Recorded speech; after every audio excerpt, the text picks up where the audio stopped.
함께 읽었던 이제 사도행전 24장에 있는 이 말씀을 통해서 하나님께서 주시는 은혜를 우리가 함께 나누기를 원합니다. 이 사도행전 24장에는 가이사라에서 열리게 되는 바울의 두 번째 재판에 대한 이야기가 기록이 되어 있습니다. 우리 지난주에 계속 말씀을 드렸지만 바울은 예루살렘에 연보를 이렇게 전하러 갔다가 유대인들의 오해를 받게 되었고요. 죄수가 아닌데 죄수가 되어버린 그런 죄수의 몸이 되어버린 거죠. 또 정확하게 얘기하면 죄수라기보다는 미결수죠. 재판을 기다리는 미결수가 되어서 수감이 됩니다. 그래서 우리 지난주에도 말씀을 드렸지만 바울이 예루살렘에서 유대인 공회로 인해서 첫 번째 재판을 하게 되었을 때 바리새인들과 이 사두개인들 간의 다툼 때문에 재판이 순조롭게 진행되지 못하게 됩니다. 그래서 바울은 다시 영내 감옥에 갇히게 되었고요. 그런 중에 유대인들 중에 40명이나 되는 사람이 결사대를 조직하게 되었고 이 바울을 죽이겠다고 하는 그런 암살 계획을 세우게 된 것을 이제 천부장이 알게 됩니다. 그래서 이 천부장이 급하게 바울을 보호하기 위해서 로마 군사들의 보호 아래서 이 요새가 있는 가이사랴로 이동을 하게 되는 것입니다. 그래서 오늘 본문에 보시면 거기 1절부터 보시면 그 바울이 가이사랴로 이송을 한 지 5째 날 되었을 때, 그러니까 닷새가 되었을 때 이 유대의 지도자들이 그것을 알게 되었고요. 그래서 바울을 다시 재판하기 위해서 사람들을 가이사랴로 보내게 되는 일들이 일어나게 된 겁니다. 그래서 오늘 1절을 한번 보십시오. 1절에 보시면 이 대제사장 아나니아라는 사람이 재판을 총독에게 요구를 하게 됩니다. 닷새 후에 대제사장 아나니아가 어떤 장로들과 한 변호사 더둘러와 함께 내려와서 총독 앞에서 바울을 고발하니라 라고 말씀을 하고 있습니다. 여러분, 이 대제사장 아나니아라는 사람이요, 이 가이사라에 있는 이 로마 총독에게 두 번째 재판을 요구를 하게 된 겁니다. 그래서 이 법정에서 이기기 위해서 여기 더둘로라는 변호사를 데려갔다고 돼 있죠. 말 잘하는 변사, 변호사라고 번역이 돼 있지만 사실은 이게 이 변호사란 단어 자체가 말을 한다는 뜻이거든요. 말을 굉장히 잘하는 변사, 옛날 번역에는 이걸 변사라고 번역했어요. 그러니까 보통 우리가 번역할 때는 연설자라고 번역을 하게 됩니다. 연설 잘하는 이런 변사를 함께 데리고 간 거죠. 그런데 이 더둘로라는 사람의 이름을 보면 이 더둘로라는 이름의 뜻이 뭐냐면 거짓말쟁이라는 뜻이에요. 거짓말쟁이라는 이름을 가진 사람을 데려갔다는 것은 굉장히 악한 사람을 데려간 겁니다. 그리고 이 가이사라에서 바울의 이제 두 번째 재판을 하게 되는데, 여러분 2절을 잘 보시면요, 바울을 부르매 더둘로가 고발하여 이르되, 고발했다는 게 뭐냐면 오늘 우리식으로 말하면 고소한 거예요. 고소. 로마 법에 고소를 한 겁니다. 그래서 바울이 죄가 있다는 것을 이 재판을 통해서 밝혀달라 하면서 고소를 해버린 거죠. 그래서 여러분 3절에서 4절까지 말씀을 보시면 이 더둘라라는 변사가 총독 앞에서 우리 법정에서 검사가 하는 것처럼 이 사람이 죄가 있다 하는 것을 막 나열을 하게 되죠. 그래서 이제 5절부터 보시면 이 더둘로의 변론이 나오게 되는 겁니다.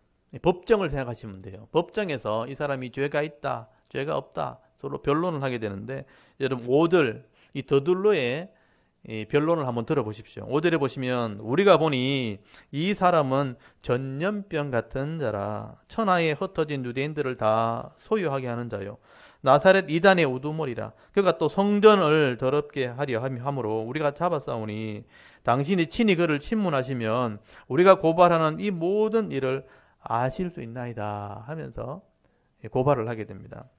이 더둘로란 사람이 말을 잘한다 그랬잖아요. 거기 3절 4절은 벨릭스라는 그 당시에 판사가 되는 총독에게 아부하는 말이잖아요. 이 말을 잘 들어보면 이 사람 말을 잘하긴 정말 잘해요. 벨릭스 각하여 우리가 당신을 힘입어 태평을 누리고 또 이 민족이 당신의 선견으로 말미암아 여러 가지 개선된 것을 우리가 이 모양 저 모양으로나 어느 곳에서나 크게 감사하나이다 하고 총독에게 아부를 하죠.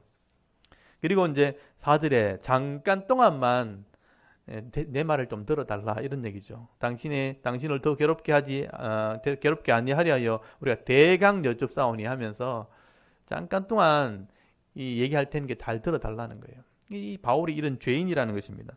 근데 이 바울의 죄목을 이렇게 들어보면 크게는 두 가지 죄를 고발을 하게 됩니다. 첫 번째가 뭐냐면 로마인에 대한 정치적인 죄를 먼저 고발을 하게 돼요. 정치적으로 볼 때 로마에게 반역을 일으키려고 했던 반역의 주동자였다 하는 얘기를 먼저 하게 됩니다. 그래서 흩어져 있는 유대인들을 다 소유하게 하는 자요. 사람을 선동하는 자라는 거예요. 그래서 전염병처럼 사람들에게 피해를 입히는 사람이라 전염병이라는 표현을 쓰게 되죠. 여기 소유를 한다는 것도 사실은 반란을 꾀했던 그런 선동하는 사람이라. 그래서 로마 정부에게 반역을 주도했던 반역의 주동자라고 고발을 하게 됩니다. 그래서 여기 또 한 단어를 쓰는 게 뭐냐면 예수님처럼 했다는 거예요. 여러분 예수님이 로마에 대항해서 많은 무리를 끌고 다니면서 반역을 선동하다가 나중에 십자가형에 죽었잖아요. 그래서 이 예수님의 추종자라. 그래서 여기 잘 보시면요. 나사렛 이단의 우두머리라는 표현을 써요. 나사렛 이단은 예수님 말하는 거예요. 예수님의 추종자가 되어가지고 똑같이 선동을 했다. 이 얘기는 뭐냐면 이미 판례가 있다는 거예요. 예수님이 그렇게 하다가 로마의 형에 십자가형으로 죽었다는 거예요. 판례가 있는 것처럼 이 사람도 나사렛 땅의 우두머리니까 똑같이 십자가로 죽어야 된다 이런 얘기예요. 예수님의 그 이름을 사용하면서 나사렛 이단인의 우두머리라고 사용한 것은 이 사람도 십자가형에 죽어야 된다는 것을 고발한 거죠. 두 번째는 뭐냐면 종교적인 고발을 하게 됩니다. 신성 모독죄를 지었다는 겁니다. 그래서 거기 6절을 잘 보시면요. 성전을 더럽히려고 했기 때문에 우리가 현장에서 이 사람을 잡았다. 그렇게 고발하죠. 여러분 유대인들에게 성전을 더럽히는 것은 신성 모독죄입니다. 예수님도 이 신성 모독죄 때문에 사형을 당한 거잖아요. 그래서 이 예수님이 사형을 당했던 것처럼 이 사람도 성전을 더럽히기 때문에 신성 모독죄니 사형에 해당한다. 그렇게 고발을 하게 된 것이죠. 그래서 이 더들로는 이렇게 정치적으로나 종교적으로 사형에 해당하는 사람이 바로 이 바울이라. 그래서 당신이 직접 한번 신문을 좀 했으면 좋겠다. 조사를 해가지고 심판을 좀 해달라 하고 고발을 한 것입니다.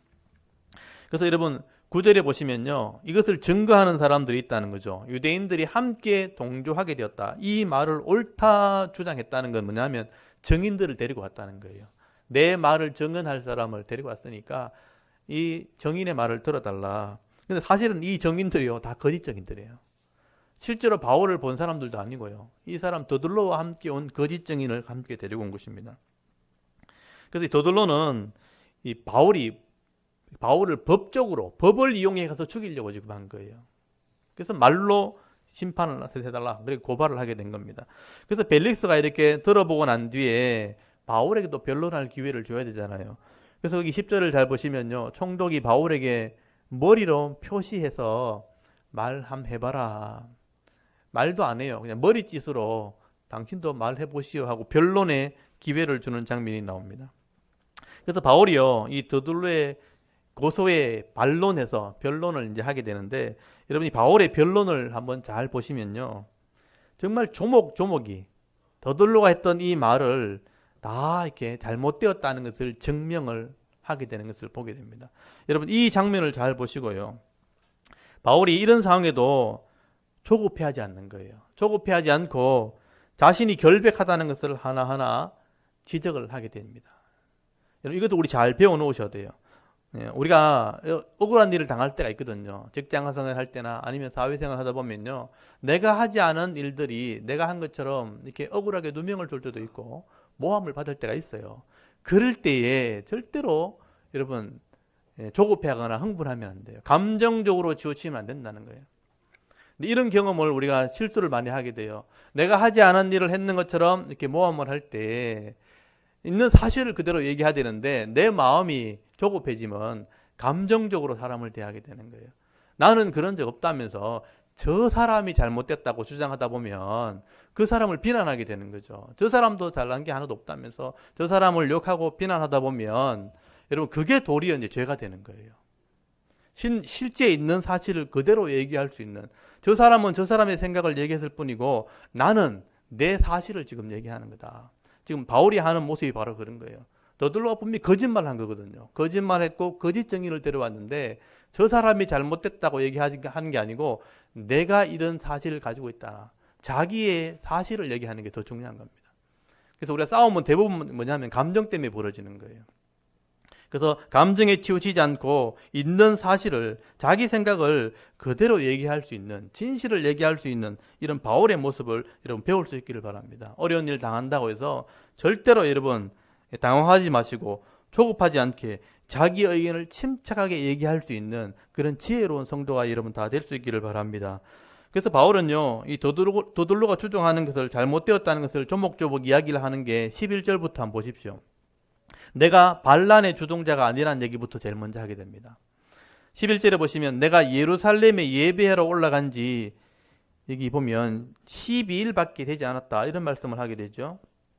열 이틀밖에 안 되었고, 이 말은 무슨 말이냐면요, 상식적으로 봤을 때 바울은 외국인이에요. 외국에서 예루살렘으로 돌아가지고 열 이틀밖에 되지 않았다. 12일밖에 되지 않은 사람이 무슨 사람을 모아가지고 반란을 준비하고 또 반역을 준비할 수 있겠는가. 여러분, 열 이틀밖에 안 된 사람이, 그것도 외국에서 온 사람이 어떻게 수많은 사람을 반란을 주도하는 그런 주동자가 될 수 있겠는가 하는 주장을 하게 되는 겁니다.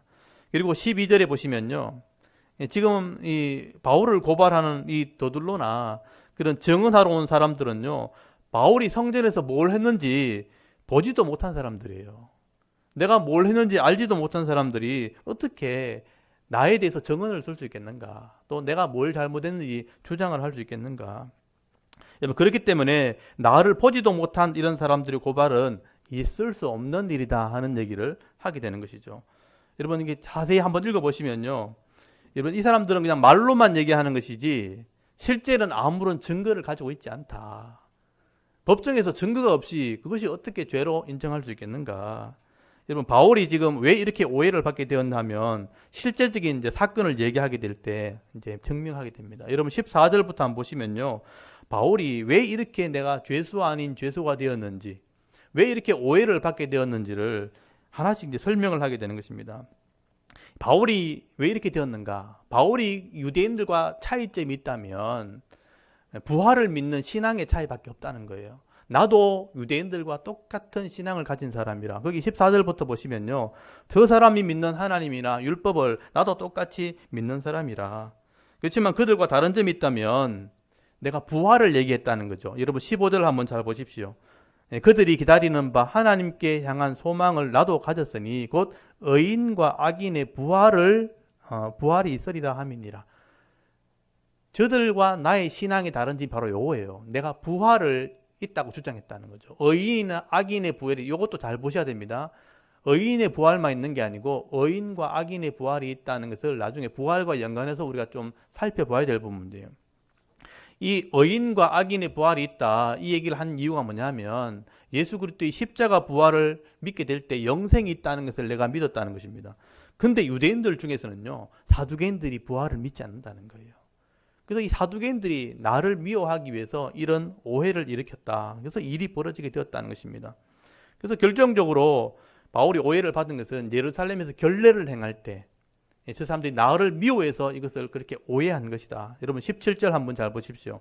여러 해 만에 내가 내 민족을 구제한 것과 재물을 가지고 와서, 여러분, 구제한 것, 여기 연보죠. 예루살렘을 위한 연보. 그래서 여러 해 만에 왔다는 것은 오랫동안 예루살렘이 없었다는 거예요. 여러 해 만에 내가 처음으로 예루살렘에 들어오게 되었는데, 여기 제물을 가지고 와서 드리는 중에 결례를 행하고, 이 결례란 단어가 바로 이제 일주일 동안 이 나시린의 규례를 어긴 사람 결례한 거잖아요. 일주일 동안 결례를 행하고 모임도 없고 소동도 없이 성전에 있는 것을 그들이 보았다는 거예요. 그러나 아시아에서부터 온 어떤 유대인들이 있었으니 그들이 만일 나를 반대할 사건이 있으면 마땅히 당신 앞에 와서 고발할 것이요, 그렇지 아니하면 이 사람들이 내가 공회 앞에 섰을 때 무슨 옳지 않은 일을 보았는가 말하라 하소서. 그러니까 그 당시에 내가 결례를 행할 때 봤던 유대인들이 있었다는 거죠. 아시아에 온 사람들이에요. 이 사람들이 정인으로 왔으면 내가 인정을 하겠는데 이 사람들은 아무도 오지 않았어요. 그리고 다른 사람들이 정인이 되어서 왔다는 거예요. 그래서 내가 예루살렘에서 부활을 전가하는 바람에 내가 그것을 부활을 전가하는 것을 사도행전이 미워했기 때문에 그것을 오해해서 나를 죽이려고 이런 모함을 한 것이다. 나는 부활을 증언하다가 연보를 전달하고 결례를 행한 죄밖에 없다. 성전에서 이런 결례를 행한 것밖에 없는데 그 사람들이 나를 오해한 것이다.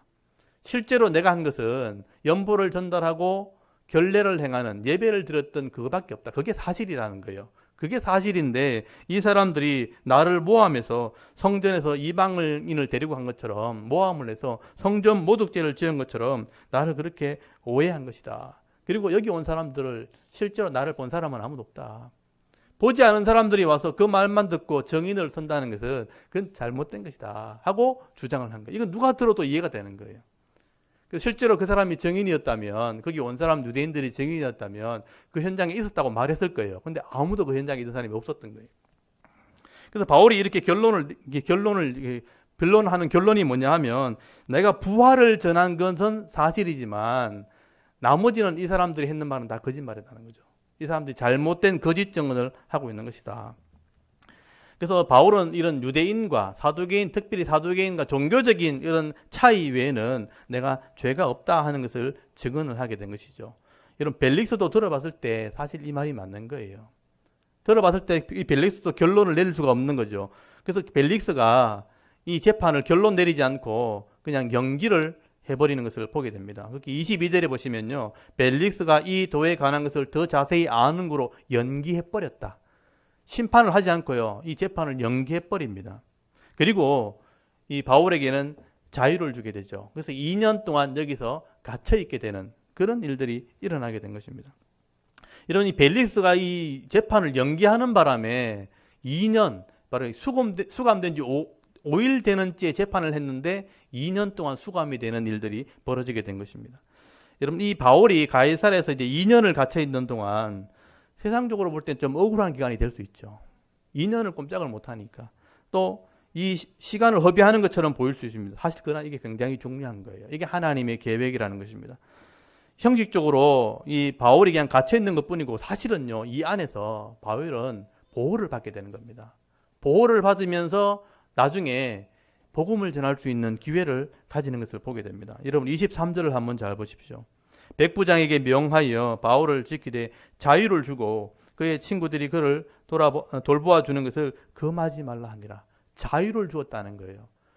여러분 헤롯 궁전이에요. 사실은 감옥이라고 되어 있지만 여기는 헤롯 궁전이었어요. 헤롯 궁전에 2년 동안 자유롭게 보호를 받고 있었던 것입니다. 이게 바울에게는 굉장히 중요한 것이죠. 그래서 2년 동안 많은 사람들이 바울과 왕래하면서 교제를 하게 되었고, 바울은 이 2년 동안 이 이스라엘 땅 안에서 복음을 전하는 사역을 감당을 하게 되는 것입니다. 그래서 24절 한번 잘 보십시오. 24절에 보시면 수일 후에 벨릭스가 로마 총독입니다. 그 안에 유대인 여자 두루실라와 함께 와서 바울을 불러 그리스도 예수 믿는 도를 들었다라고 되어 있죠. 그리고 바울이 의와 절제와 장차오는 심판을 강론하니 벨릭스가 두려워하여 대답하되 지금은 가라. 내가 틈이 있으면 너를 부르리라. 이렇게 말씀을 하게 됩니다. 여러분 바울이 감옥에 있는 동안 사실은 보호를 받은 거죠. 거기서 고위층, 로마의 고위층을 만날 수 있는 기회가 되었다는 것입니다. 그래서 이 벨릭스가 이 로마인이기 때문에 유대인들의 어떤 마음들을 얻기 위해서 유대인 여자와 결혼을 했거든요.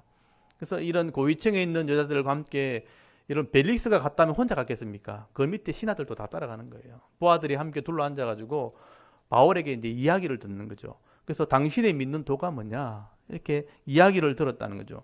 바울은 이렇게 고위층을 만날 수 있는 기회가 되었고 이들에게 자연스럽게 복음을 전할 수 있는 그런 기회가 된 거죠. 여러분 보통 때 같으면 바울이 이런 사람 만날 수가 없습니다.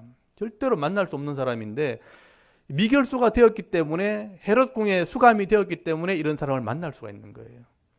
그래서 이 사람들에게 자연스럽게 복음을 전하게 된 겁니다. 예수를 믿는 도를 전했고 여기 본문에 자세히 나오죠. 의와 절제와 장차 오는 심판에 대해서 전했다. 근데 이 사람들이 두려워했다는 표현을 쓰고 있어요. 자세히 얘기한 겁니다. 여기 의와 절제, 의라는 것은 율법을 말해요. 하나님의 율법에 이 진리를 선포한 거예요. 그리고 절제가 뭐냐면 당신들이 이렇게 하면 안 된다라는 거예요.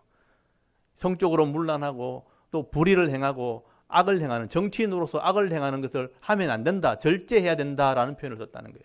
하나님의 공의, 법을 얘기하면서 당신은 이렇게 하면 안 된다, 이렇게 하지 않으면 마지막에 심판이 있다. 그래서 종말에 대한 심판을 얘기했다는 거예요. 지금도 내가 재판을 받고 있는 것처럼 마지막에도 심판이 있다는 얘기를 했다는 거예요. 그러니까 이 사람들이 들을 때 두려운 것이죠. 그래서 하나님 말씀을 전하면서 하나님 법대로 살아야 될 것을 가르친 거죠. 여러분, 로마의 총독들이니까 법에 대해서 너무 잘하는 사람들이거든요. 로마가 법으로 다스리듯이 하나님 나라의 법이 있다는 거예요. 인생의 법이 있다는 것이죠. 그 법대로 살아야 복을 받아야 되니까 절제해야 된다 하고 가르쳤다는 거예요. 그게 이해가 되잖아요. 그 마지막에 심판을 받을 때 의로운 자로 부활을 얘기했으니까 영생이 있다는 것을 얘기했을 것이고, 이런 부활과 영생을 얘기했을 때 바른 삶을, 바른 믿음을 가져야 될 것을 그들에게 가르쳤다는 거예요. 여러분, 고위층의 관리들에게 이런 말을 할 수 있는 기회가 없는 거예요. 근데 바울에게 지금 기회가 주어진 것이죠. 이렇게 할 때 그 사람들이 두려움을 가졌다는 건 뭐냐면 생각을 하게 됐다는 것이죠. 복음을 전할 수 있는 기회가 된 것입니다. 이게 바로 하나님이 주신 기회라는 것을 여러분 기억하셔야 됩니다. 여러분, 이 사람들에게, 고위층의 권력을 가지고 마음대로 살아가는 사람들에게 기회를 준 거예요. 구원을 받을 수 있는 기회, 복을 받을 수 있는 기회, 변화될 수 있는 기회를 그에게 주었다는 것입니다. 여러분, 이렇게 인생 가운데 하나님께서 이런 과정을 통해서 복음을 전할 수 있는 기회를 주는 거예요. 말씀을 가지고 있는 사람들에게, 말씀대로 순종하는 사람들에게는 여러분, 이렇게 복음을 전할 수 있는 기회를 준다는 것을 여러분 꼭 기억할 수 있기를 바랍니다.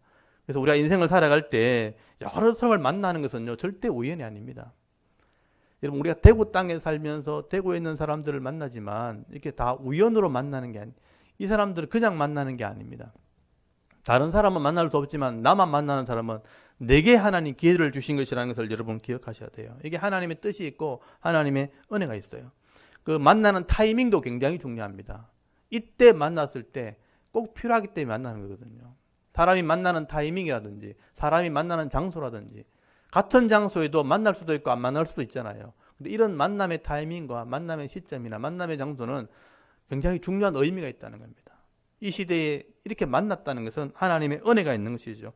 오늘도 우리가 하나님 말씀에 능한 자가 되었고 복음을 가진 사람이 되었다면 어딜 가든지 사람을 만날 때는요, 이게 기회라는 것을 꼭 기억하셔야 돼요. 우리가 복음을 전할 수 있는 기회가 될 수도 있고요, 우리가 지혜를 배울 수 있는 기회가 될 수가 있다는 것입니다. 그래서 우리가 만나는 모든 사람들을 사실 귀하게 여기셔야 되죠. 내가 사람을 만났을 때, 아, 내가 복음을 전할 수 있는 기회가 되었구나, 또 내가 전도할 대상이 이 사람이구나 하는 믿음을 여러분 가질 수 있기를 바랍니다. 지금 바울은 밖에 나가면 분명히 유대인들이 죽음을 당할 거예요. 죽음에 대한 두려움이 있는 그 땅에서 하나님께서 감옥 속에서 도리어 보호하시면서 안전하게 사람들이 찾아오면 복음을 전할 수 있도록 하나님께서 말씀을 전할 수 있는 자유를 주시고 기회를 주신 분, 이게 하나님의 은혜라는 겁니다. 겉으로 볼 때는 불행처럼 보이지만 이게 하나님의 은혜였다는 것을 오늘 말씀을 하게 되는 것입니다. 오늘도 저와 여러분이 이런 어려움들을 당할 때에 이 속에 하나님의 은혜가 함께 있다는 것도 기억할 수 있기를 바랍니다. 내가 사람 만났을 때, 어려운 상황에서 사람 만났을 때, 아, 복음을 전할 수 있는 기회구나, 또 내가 은혜를 받을 수 있는 기회구나, 이 기회를 놓치지 않는 그런 믿음 있는 성도가 다 될 수 있기를 바랍니다. 그리고 또 하나 중요한 게 있어요. 바울이 지금 2년 동안 가이사랴에 갇혀 있는 동안 성경에 드러나 있지 않지만 이 성경을 기록한 사람이 있어요. 여러분, 이 성경을 기록한 사람이 누굽니까? 사도행전 기록한 사람 누구예요? 누구란 사람이, 누구가 아니고 누가란 사람이에요. 이 사람이 이 변론하는 내용을 다 들었고 이것을 상세히 기록하는 거예요. 그리고 이 사람이 2년 동안 같이 갇혀 있는 거예요. 근데 바울은 2년 동안 같이 바울과 갇혀 있을 때 뭘 했는가 성경에 드러나 있지 않아요. 근데 결론을 보면 이해를 할 수 있어요. 바울이 2년 동안 갇혀 있을 때 누가는 자유로웠습니다. 죄인이 아니니까. 그때 누가가 뭘 하냐면 예루살렘이나 갈릴리 호수나 유대 지역을 다니면서 예수님의 자료를 수집을 하기 시작합니다. 말로만 들었던 이 예수님에 대한 얘기를 실제로 조사하는 일들을 누가가 하게 된다는 게 굉장히 중요한 겁니다. 여러분, 이 누가란 사람은 바울이 2차 전도 여행할 때 만났거든요. 바울이 2차 전도행할 때 몸이 아팠을 때 치료를 하러 갔다가 이 의원 누가를 만난 겁니다. 그래서 이 누가는요, 굉장히 꼼꼼한 성격인 사람에다가 역사에 관심이 있고 역사를 연구하는 학자에 가까운 거예요. 그래서 바울을 통해서 예수를 믿고 예수님에 대한 얘기만 들었었는데 이제 같이 예루살렘에 왔다가 가이사라에서 2년을 갇혀 있으니까 누가는 시간이 있잖아요. 이때 예수님의 행적을 추적하기 시작합니다.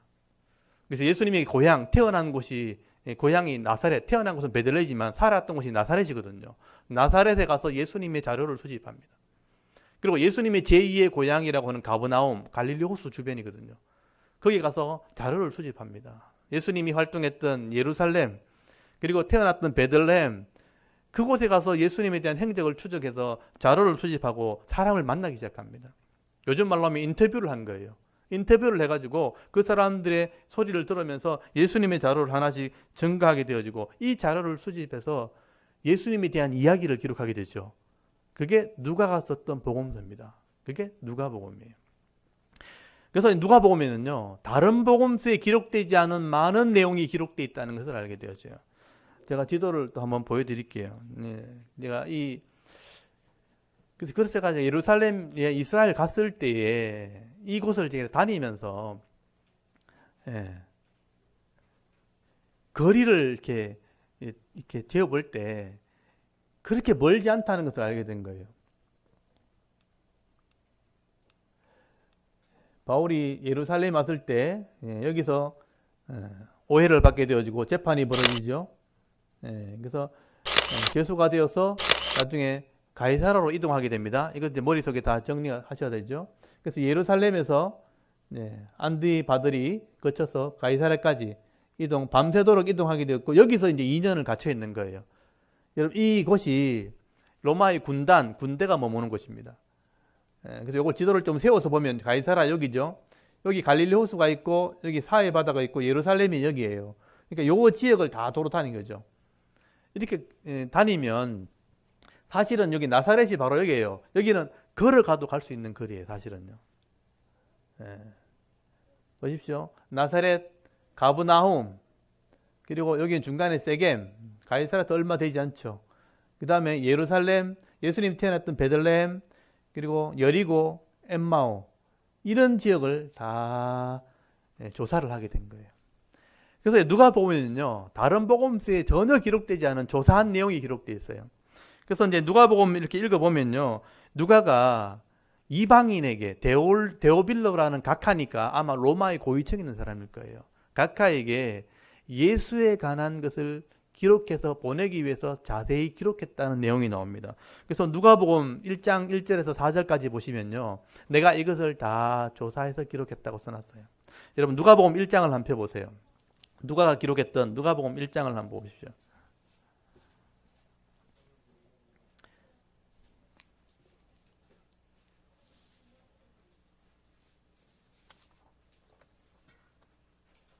누가복음 1장 1절에서 4절까지를 한번 읽어볼까요? 1절에서 4절까지 누가복음의 기록 목적을 일부러 기록해 놓은 거예요.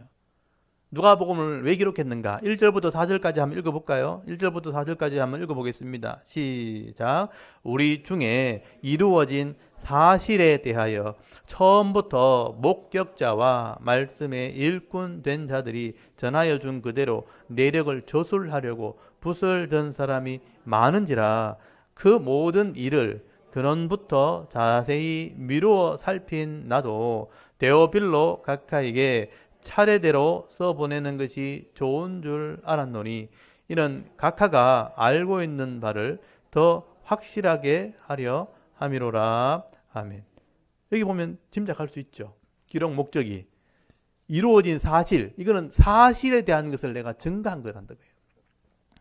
그리고 이것을 목격한 사람, 일꾼된 사람이 이것을 쓰려고 붓을 많이 들었다는 것은 이를 기록한 사람이 많았다는 거예요. 근데 누가가 조사한 것에 기록하지 못한 것이 많은 거예요. 이런 예수에 대한 글을 쓴 사람이 많았지만 내가 조사한 것을 쓴 사람이 많지 않았다는 거예요. 그래서 3절에 그 모든 것이잖아요. 그 모든 것을 내가 근원부터니까 처음부터 자세히 미루어 살펴가지고 조사해가지고 데오빌로라는 사람에게 차례대로 썼다는 거예요. 순서대로 예수님이 출생하는 것부터 죽으실 때까지 차례대로 정리해서 써서 보내는 걸 좋은 줄 여겼다. 왜냐하면 4절에 더 확실하게 알게 하려고, 예수에 대한 얘기를 더 확실하게 알게 하려고 내가 이것을 썼다. 그래서 여러분 누가복음에는요, 예수님의 탄생 기사가 기록되어 있어요. 사실 마태복음밖에 이게 없거든요. 근데 마태는 해석을 해서 기록했고, 실제적인 내용, 목자들이 실제로 목격한 이야기는요, 누가밖에 안 써놨어요. 그리고 세례 요한의 탄생 기사, 다른 복음서에 안 나와요. 그리고 예루살렘을 다니면서 조사해 보니까 예수님이 12살 때 있었던 이야기 있죠. 마리아가 잃어버려가지고 성전에 찾은 이야기, 다른 복음서에 안 나와요. 누가복음에만 나오는 거예요. 그리고 선한 사마리아인의 비유, 선한 사마리아는 세겜이에요. 세겜. 여기 세겜이 있잖아요.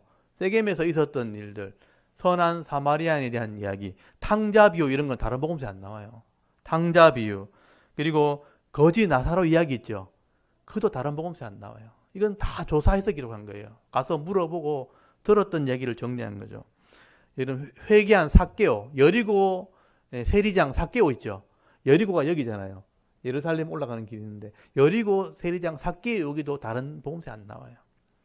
누가복음에만 나오는 거예요. 이게 다 조사해서 사람들을 만나서 기록한 거예요. 그래서 가버나움에 있었던, 예수님 제2의 고향 가버나움에서 있었던 그 많은 행적들, 이런 것들은 누가만 조사한 겁니다. 그리고 예수님 부활하신 이후에 엠마오로 가는 제자 얘기 있죠. 그것도 다른 복음서에 안 나와요. 여기 엠마오가 여기 있잖아요. 예루살렘으로 내려가는 길, 예루살렘에서 내려가는 길. 그래서 이런 것을 다 조사해서 기록한 것이 누가의 기록이라는 것을 나중에 알게 된 것이죠. 여러분, 이 누가복음과 사도행전 이 관계를 잘 모르면 이런 내용도 알 수가 없어요. 이걸 언제 조사했는가? 2년이라는 기간 동안 바울이 갇혀있을 때 누가는 자유롭게 이 자료를 수집하기 시작합니다. 이것도 하나님의 은혜라는 거예요. 이런 누가가 이것을 기록을 했기 때문에 이방인들이 예수에 대한 것을 확실하게 알게 된 거예요. 누가라는 사람의 시각을 통해서, 누가의 어떤 관점을 통해서, 그 성실함을 통해서 예수님의 이야기를 다 조사해냈고, 그것을 면밀하게 기록을 하게 했기 때문에 더 확실하게 믿게 하려고 쓴 거거든요. 예수님의 이야기를 차례대로 정리해서 보고서처럼 누구든지 읽으면 확실하게 이해할 수 있도록 기록을 했기 때문에 이 누가가 이렇게 기록하게 한 것은 하나님의 은혜라는 것입니다. 그래서 우리가 누가복음 읽어보면 예수님이 누군지를 우리가 자세히 알게 되어 있는 것입니다. 그래서 바울이 2년 동안 갇혀있는 이 기간은 이런 하나님의 은혜고 하나님의 선물이라는 것을 알 수 있게 되어지는 것이죠. 이런 바울은 고위층을 만나서 이렇게 전도할 수 있는 기회가 되었고요. 누가는 이렇게 복음서를 기록할 수 있는 이런 자료를 수집해서 이방인들에게 예수를 전할 수 있는 그런 복음서를 쓸 수 있는 중요한 기간이 되었다는 것. 그리고 나중에 바울이 실제로 재판을 할 때 로마까지 가게 되죠. 로마에서 또 2년을 갇혀 있어요. 로마에 2년을 갇혀 있을 동안 이 수집했던 내용들을 이제 정리하게 된 겁니다. 그걸 다 정리한 것이 바로 누가복음이 된 거예요. 그래서 우리가 이 누가복음 읽을 때 예수님의 행적을 자세히 알게 되었고 예수님을 분명히 알게 되는 그런 은혜를 입게 되어진 것입니다. 여러분, 이렇게 우리 인생 중에 억울한 일을 당한 것처럼 또 이해할 수 없는 일이 일어난 것처럼 이렇게 보인 일이 있다는 것이죠. 그럴 때에 여러분 이 속에 하나님의 섭리를 발견하게 되어지면 이게 은혜가 되고요. 이게 지혜가 될 수 있다는 것도 여러분 기억하셔야 됩니다. 근데 그 억울한 일만 바라보면 나중에 원망불평하다 그냥 시간이 지나가 버리겠지만 이곳 속에 하나님의 섭리를 발견한 사람들은요, 은혜의 삶을 살게 되어지는 것입니다. 그래서 하나님께서는요, 이 신앙을 가지게 되면 어려운 일이 생겨도 좋은 일이 생겨도 모든 것이 다 합력해서 결국은 선이 되게 하시는 분이 하나님이에요. 합력해서 선이 되게 하시는 분이 하나님이라는 것을 우리가 믿게 되어지는 것입니다. 그럼 세상적으로 볼 때는 큰 일이 될 수 있고 엄청난 고통스러운 일이라고 생각할 수 있겠지만 하나님 안에는 이게 평안이 될 수도 있고요. 또 장래 일을 준비할 수 있는 그런 좋은 기회가 될 수 있다는 것을 말씀을 하게 되는 것입니다. 오늘 저와 여러분도 여러분 인생을 한번 이렇게 돌아볼 수 있기를 바랍니다. 내가 생각하지 못했던 이런 일들이 벌어지고 왜 나만 이런 고통을 당하게 되나, 왜 나는 어려움을 당하나, 이런 생각이 있을 때, 이런 일들이 있을 때 믿음으로 여러분 잘 견딜 수 있기를 바랍니다. 믿음의 눈을 가지고 여러분의 주어진 일들을 바라보게 되어질 때에 이게 미래를 준비할 수 있는 좋은 기회가 된다는 것입니다.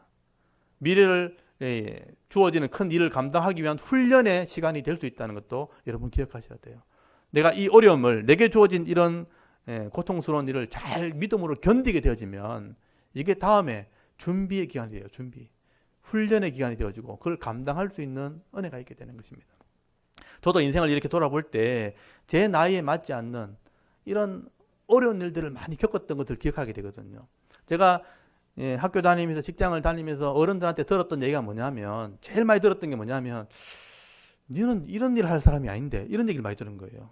네가 이런 일을 할 사람이 아닌데 네가 어릴 때 이렇게 할 사람이 아닌데 왜 이렇게 당하는지 모르겠다 이런 얘기를 많이 들은 거예요. 그때는 몰랐죠. 근데 지나고 나니까 그런 일들을 통해서 다른 일을 할 수 있는 훈련을 하게 된 거죠. 그래서 나이가 들었을 때 어려운 일을 만났을 때 조금 더 어렵지 않는 거예요. 왜냐하면 이미 다 겪었던 일이고 이미 다 훈련했던 거예요. 남들은 그것을 굉장히 힘들어하는데 나는 웃으면서 할 수 있고 즐겁게 할 수 있는, 남들은 오랜 시간이 거칠 거는 저는 1시간 만에 할 수 있는 그런 능력을 가지게 된 거예요. 이게 은혜라는 거예요. 근데 그걸 믿음의 눈으로 바라볼 수 있는 믿음이 필요한 겁니다. 그래서 인생은 하나님 주셨고요. 사람을 만나는 것이나 일을 당하게 하신 건 하나님의 섭리가 그 안에 있다는 걸 믿는다면 우리가 그걸 믿음으로 받아들이게 되는 것입니다. 이런 믿음의 눈을 가지고 이런 어려움들을 잘 견디게 되어질 때에 미래에 더 큰 일을 감당할 수 있는 또 축복의 사람으로 살아가는 그런 은혜가 있기를 바랍니다. 그래서 지금 현재 일어나는 일이 아무리 큰 일이라도 그걸 두려워할 이유가 없고 그것을 염려할 이유가 없는 거예요. 그래서 여러분 시편의 기자들을 이렇게 글을 읽어보면 이걸 경험했던 사람들이요. 지금 우리들에게 권면의 말씀을 합니다. 지금 일어난 일을 보면서 두려워하지 말라는 거예요. 하나님께서 그렇게 하시는 이유가 있다는 거죠. 여러분 시편 46편을 한번 찾아볼까요? 시편 46편에 보시면요. 이런 시편 기자의 고백이 있습니다. 시편 46편 1절에서 3절까지를 한번 우리 읽어보겠습니다. 시편 46편 1절부터 3절까지 우리 한번 읽어볼까요? 1절부터 3절까지 있습니다. 시작. 하나님은 우리의 피난처시요 힘이시니 환난 중에 만날 큰 도움이시라.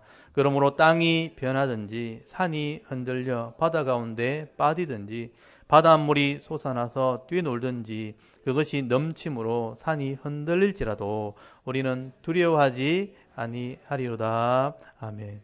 여기 보시면 하나님이 우리의 피난처라고 되어 있죠. 보호자. 환난 중에 만날 큰 도움. 바울이 지금 감옥에 갇혀 있지만 사실 하나님이 보호자가 되어주시는 거예요.